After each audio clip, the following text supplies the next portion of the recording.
Bonjour, c'est Nathalie du blog plantesauvagescomestibles.com.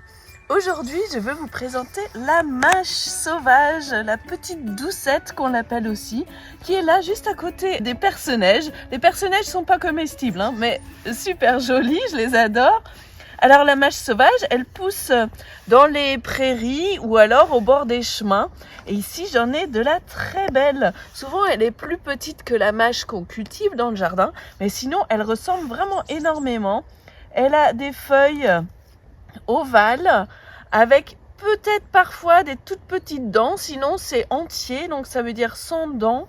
Et puis vous voyez les nervures qui sont disposées de la même façon que chez la mâche cultivée, Des feuilles assez fines. Parfois on peut avoir des rosettes de feuilles qui ressemblent à la mâche, mais quand vous les touchez, vous sentez que c'est beaucoup plus fin, souvent la mâche, que d'autres rosettes qu'on peut trouver qui ressemblent. La mâche fleurit plus tard.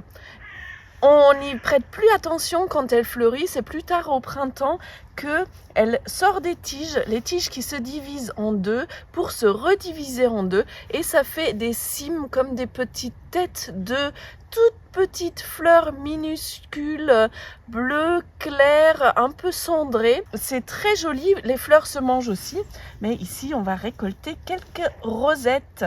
Alors pour ça, je prends mon couteau et mon sachet et je fais comme au jardin. Si vous avez déjà cultivé de la mâche, vous prenez les rosettes au collet, donc en bas de la rosette, vous cueillez les rosettes entières comme ça et vous allez pouvoir vous faire une bonne petite salade au goût de mâche, donc un peu noisette, très très doux, aucune amertume, c'est super bon. La mâche est une plante annuelle, donc elle fait son cycle très rapidement, Elle germe, elle fait ses rosettes, un peu plus tard elle va fleurir, et puis une fois qu'elle a fleuri et fait ses fruits, ses graines, elle dépérit, mais elle se reproduit donc à travers les graines qui vont germer l'année d'après.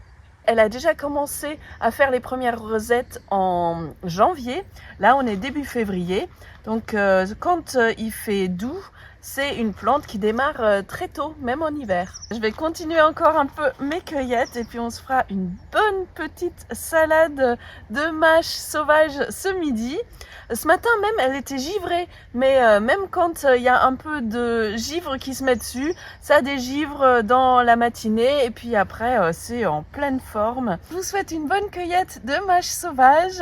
Si vous êtes intéressé par les recettes aux plantes sauvages comestibles, allez faire un tour sur mon blog et vous allez pouvoir y télécharger mon livret gratuit des 10 recettes indispensables pour cuisiner les plantes sauvages. Je vous dis à très bientôt dans une nouvelle vidéo.